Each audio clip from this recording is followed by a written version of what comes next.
خواب میں عورت اگر نماز کی امامت کروا رہی ہو تو اس کی تعبیر کیا ہے؟ بسم اللہ الرحمن الرحیم۔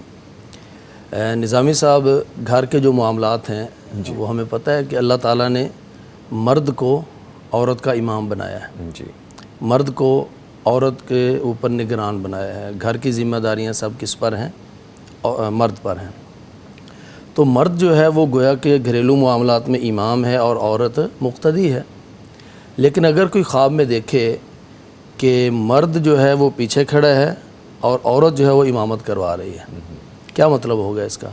کہ عورت جو ہے وہ ڈرائیونگ سیٹ پہ ہے اور مرد جو ہے وہ پیچھے ہے۔ تو گویا کہ اس گھر کا معاملہ کچھ الٹ ہو رہا ہے۔ جہاں پر عورت اپنے شوہر کو نماز پڑھا رہی ہو خواب کے اندر، اس کی امامت کر رہی ہو، حالانکہ آگے کس کو ہونا چاہیے تھا؟ شوہر کو ہونا چاہیے تھا، لیکن مرد پیچھے ہے، عورت آگے ہے۔ اس کا مطلب ہے جو ذمہ داریاں مرد کی تھیں، جو مقام مرد کا تھا، وہ معاملہ وہاں پر کچھ الٹ ہو رہا ہے۔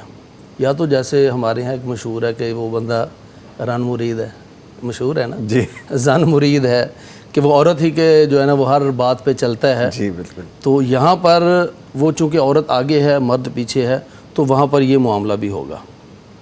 اور دوسرا یہ ہے کہ بعض دفعہ نہ چاہتے ہوئے عورت کو ڈرائیونگ سیٹ پہ آنا پڑتا ہے۔ وہ کیسے؟ کمانا مرد کی ذمہ داری ہے، بچوں کو اسکول لے کے جانا، لے کے آنا، گھریلو معاملات، اخراجات، یہ ساری ذمہ داری کس کی ہے؟ مرد کی ہے۔ لیکن بعض دفعہ خدا نخواستہ مرد بیمار پڑ جاتا ہے، یا وہ اپنی کوشش کے باوجود وہ ذمہ داریاں نبھا نہیں پاتا، تو بامر مجبوری، اگر ایسا خواب دیکھا جائے تو بامر مجبوری آنے والے دنوں میں عورت پر کچھ گھریلو نان و نفقہ یا اخراجات کی ذمہ داریاں پڑنے والی ہیں۔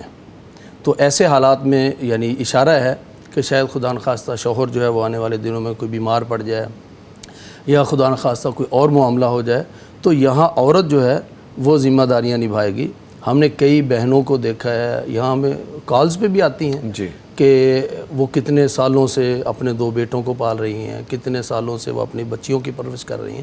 تو اگر اس طرح کا خواب آئے کہ شوہر پیچھے کھڑا ہے اور عورت جو ہے امامت کروا رہی ہے، تو آنے والے دنوں میں عورت کو گھریلو ذمہ داریاں جو اس طرح کی ہیں جو مرد کی تھیں، وہ اس کو اٹھانا پڑ سکتی ہیں۔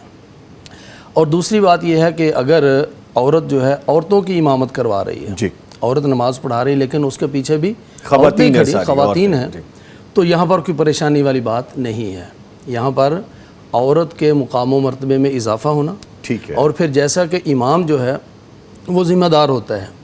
امام یعنی جیسے ہم لوگ نماز پڑھتے ہیں مسجد میں، ہماری بھی ذمہ داری ہے مقتدیوں کی، لیکن امام کی ذمہ داری زیادہ ہے۔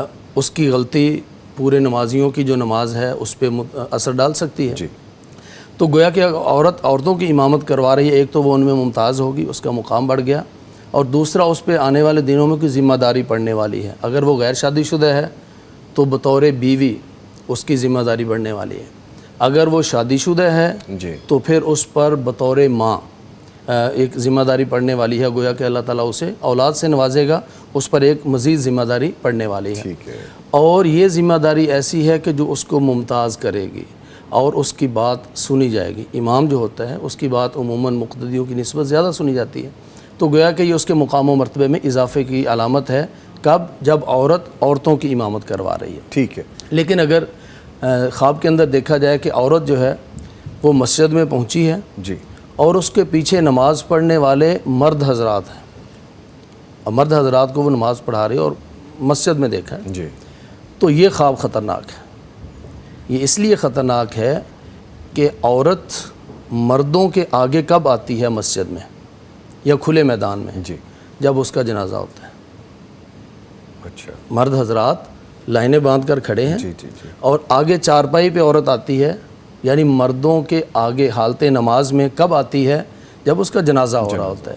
گویا کہ اگر اس کیفیت میں دیکھا جائے کہ عورت مردوں کی امامت کروا رہی ہے اور وہ مسجد ہے یا کھلا میدان ہے، تو یہاں پر اس عورت کے یعنی وفات کی طرف یا اس کے انتقال کی طرف اشارہ ہے، کیونکہ جنازے کی کیفیت میں وہ مردوں کے آگے ہوتی ہے۔ ٹھیک ہے ہاشم صاحب، اب جس طرح آپ نے یہ فرمایا جسمانی صاحب، بہت سی پریشانی ہو سکتی ہے خواتین کو جنہوں نے یہ خواب دیکھا، جیسا ہماری کسی بہن نے یہ خواب اگر بھیجا ہے تو پھر ان کے لیے کیا ہونا چاہیے، کیا پڑھنا چاہیے، کون سے کام کرنے چاہیے؟ ظاہر ہے کہ اگر تو کوئی اس طرح کا معاملہ ہے، یعنی اب ناظرین سن رہے ہیں، جی، اگر تو وہ مردوں کی امامت والا خواب دیکھ رہی ہیں تو وہ ڈسکس ہی نہ کریں کسی کے ساتھ. سب سے پہلی بات تو یہ ڈسکس ہی نہ کریں. ٹھیک ہے.